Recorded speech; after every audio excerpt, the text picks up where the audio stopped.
You're listening to The Rock and Roll Show on BRFM 95.6 and also online. Tune in every Thursday night from 7 to 10 p.m. for your share of the hottest sounds around with your DJ and host, Rockin' Dave. Of course, that's the great Lloyd Price from 1951. Lordy, Miss Claudie. And we here at BRFM would like to welcome Lloyd Price to the show. Hello, Lloyd. Hey, Dave, how are you? I'm good, my friend. I'm good. Yeah, I mean, it's a rather sad time, though, isn't it? Yes, it is. Listen to that record. Yeah. Is the Fat Man on the piano. Of course, yeah. 1952 Fats Domino. It was 52. I got it a year out. Sorry about that. Yeah.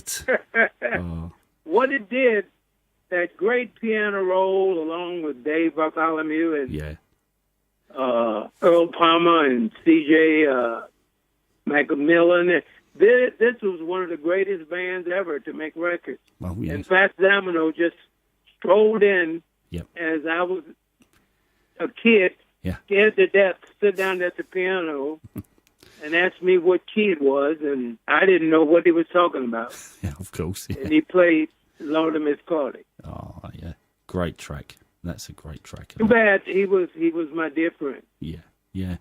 Yeah, I mean, you stayed friends for all those years after. Oh, after going in the Army. Yeah. I was down to see him a few years back, Mm-hmm. and he was having that dementia. Yeah. I took a camera crew and recorded him and myself talking about just that. Mm-hmm. And when he had Going Home Tomorrow, some of his first records. Yeah. Yeah. And we played him on a piano just to get back his memory. Mm-hmm. And his children said that he hadn't been that happy for months. Well, that's good. That's good. So I was really glad to have done that because I really wanted to see him. Yeah. I'd heard he had been having that dementia. Yeah. So I wanted to go down there. Mm-hmm. But he lived a good life. He did. He was a well-liked man. He did what he wanted to do, and his life sold millions and millions of records. He did. People loved him around the world, and he lived to be 89 years old. So we could all. God bless him. Yeah, exactly. We all wish we could all live to 89. That's a good old age, isn't it? Absolutely. Yeah. I mean, I was just reading. He started his musical career in 1947, so his musical career lasted for 70 years. How many people? Yeah, I mean, the first time I ever heard of Fats Domino was the Fat Man. Yeah. I believe that was, 51? I believe it was 49. 49? Yeah. Whoa. That's really early track, that one. Yeah, and his next hit was 3 years after Lord Miss Claudie. Ain't That a Shame in 1955. Yeah, exactly, yeah. I mean, he had he made more money and he had more hits than every other rock and roll star apart from Elvis. Well, that's right. I thought he had sold more records than Elvis. No, he didn't. Until he quit. Yeah. He quit. Yeah. And he quit 30 years ago. Really? Blimey. Yeah. Yeah. I mean, it Just just goes to... Yeah. It just goes to show, doesn't it? Fats Domino is one of those people, you remember Blueberry Hill... And, yes, I just recorded it. It's on This Is Rock and Roll. Yeah, exactly. You can think of two or three, but then you put an LP on and you think, oh yeah, I love that one. Oh, I know that one. I know that one. They don't necessarily come straight to the top of the front of your mind, but he had so many hits.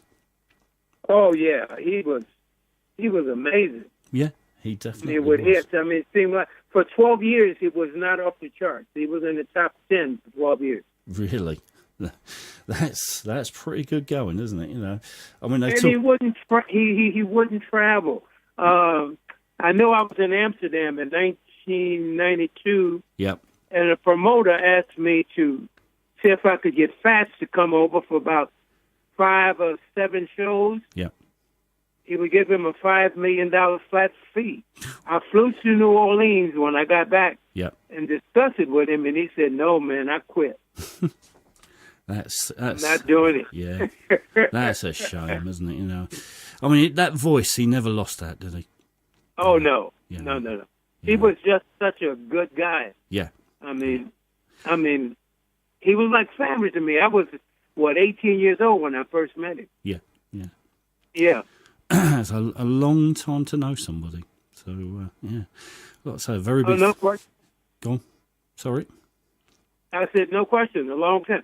And the first time I think he flew, yeah. I was down in New Orleans, and he flew back to Washington, D.C. with me. Mm-hmm. Okay. I think it was the first time he was on an airplane. Really? Yeah. I mean, I did read that, you know, he just stayed in New Orleans for the whole of his life. Oh, yeah. This was in 56. Yeah. He flew back to Washington, D.C. with me. Yep. I think it was his first time on an airplane. Yeah. I mean, he was one of the people that developed rock and roll, wasn't he? You know, I mean, the Fat Man from 1949, you know, and with Dave Bartholomew, you know, that formula that they developed down in New Orleans. Yeah, that formula with the backbeat, yeah. Yeah, definitely. Yeah. Which you became part of. Well, I took it and made it global. Oh, of course. With Lord and Miss Claudia. It was us. Yeah. The New Orleans sound with Dave Bartholomew. Yep. Putting the band together at Cosmos. Mm-hmm. That was the sound. That's what a Hall of Fame should be about. Of course, music that we know. Yeah, of course, you know. I mean, you just can't beat the old rhythm and blues sort of going into rock and roll, like Big Joe Turner, yourself, and you know, all and Fats Domino. Oh no, Laverne Baker. Oh, of course, yeah. You know, you just can't beat all those. Yeah. Ruth Brown. Yeah, Ruth Brown, of course. Yeah. Amos and Charles Milburn. Yeah. T-Bone Walker. I mean, that's really the stuff right there. Yeah, little Junior Parker and all people like that. Absolutely. Oh, Little Junior Parker and Arthur Mouth Brown. Arthur Crudup as well. Oh, some of those tracks. You know, I love all that sort of things. So. But Bobby Blue Blanc. Mm-hmm. Yeah. Oh, that's rhythm and blues. Exactly. That's the ground roots right there. It is, definitely. You know, I mean, you listen to some of that now, and you just turn around to it and say, that is rock and roll. Oh, no question. Yeah. You know, but the music we hear now is all right, I suppose. It goes with every generation. Yep. But it's all desktop. Exactly. There are no musicians on the whole record. No, exactly. You know, these kids just go in their computer and they learn how to make have licks and drum. It's all there. Exactly. So they learn how to put it together. I suppose that's a talent. Yep.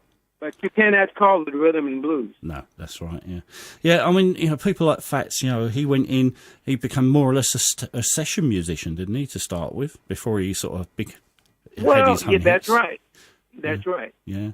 But what I'm saying, the difference between that music and the music today, these guys had their hearts in what they played. Yeah, definitely. And they all had to play it at the same time because there was no playback. Yeah, exactly. If one person messed up, you had to play it all over again. That's right. So they had to have their hearts in it every time they played their instrument. Yep. Yeah. I mean, I remember reading a story about the Rolling Stones going over to Chess Records, and they were looking for one of the blues artists there. I think it might have been Muddy Waters, and they walked in, and there was an old guy standing there painting the ceiling, and it was actually Muddy Waters himself. That's exactly what it was. Yeah. Absolutely. Yeah. I mean, I absolutely believe it. Yeah. I mean, they loved the places that much. They lived their lives in the studio, and they recording, and that. You know, people like Fats, Eddie Cochran, all people like that. Well, that's right. Yeah. Chuck Berry, was a construction worker. Really, I didn't know that. Yeah. Oh yeah, he'll get to the gig. A lot of times he got cement on his hands. Yeah. And he went on the stage like that. Yeah, really. I never. Yeah, I'm just saying it was all heartfelt music. Yeah, these guys just loved what they was doing. Yeah. And just loved it. Yeah. And when they sung the blues, it was for real because they had experienced that song. Yeah. Without question, they didn't just sit down and make up some words. They made them up as they played the instruments and sung. Yeah, that's right. Because it was the truth and they felt it. Yeah, yeah. I mean, did Fats work with you again after Lord and Miss Claudia, or was that the only time? Oh, yeah, Fats was on my first 5 records. He was on the first 5, okay.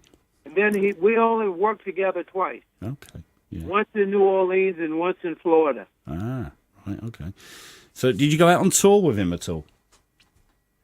Pardon? Did you go out on tour at all with Fats? Or? No, we only worked twice. Yep, yeah. So that was in the studio, was it, every time? It was in the studio. No, we did 2 live concerts. Ah, right, okay, yep. 2 homeboys in New Orleans and in Florida. Oh, that was... where was it? I think Orlando, Florida. Nice. We worked together. And that at a racetrack, because you never could get to people, and no matter how big the place was. Yeah. So we was at a racetrack in Florida. Yep. We might have had 60,000 people there. Mm-hmm. And then we was together in New Orleans. Well, that was hometown. Right. I don't know how many people was there. I mean, I just know there was as far as you can look, there was people. Nice. Yeah. I mean, that was that was probably back in 1961. Okay, yeah. And Florida was in the late 70s. Yep. Yeah, that was the only 2 times we worked together. Oh, yeah. But outside the studio. Yeah. But a lovely guy. Oh, yeah, he was my dear friend, Dave. Yeah, I'll bet. And be sadly missed, of course. Oh, yeah. But, he hadn't worked in a long time, but everybody knew he was alive. Yeah, of course, yeah. And I spoke to somebody down there last night, somebody who knows the family real well. Yeah. That he was okay. It's just that he was just, fading away. Just wasn't eating and stuff like that. Yeah. So, his whole family was there. They kind of was suspecting it at any time that he would go. Yeah. And it happened. Mm-hmm. Yeah. So I'm waiting to see exactly what the arrangement's going to be, and I'm going to go down to New Orleans. Yeah. To the Surf Chefs. Yeah, of course. Yeah, and send our love, of course, down to the family. And absolutely. Yeah. Yeah. Right. Well, thank you for coming on. Shall we talk a little bit about your career as well? I mean, obviously you worked with Fats. A specialty, wasn't it? No, that was Little Richard and Larry Williams. Okay. Fats was on Imperial. Yes, yeah, but when you did Lordy Miss Claudia, wasn't that on Specialty?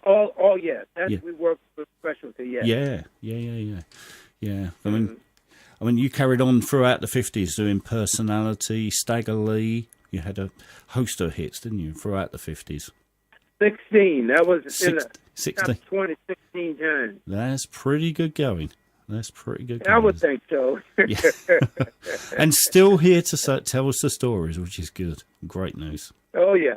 Yeah. And this new record I have out. However, my man over at Blues and Rhythm Magazine in London, Tony Watson, he said the best cut in that album is that Carole King song. Oh, right, okay. We'll have to...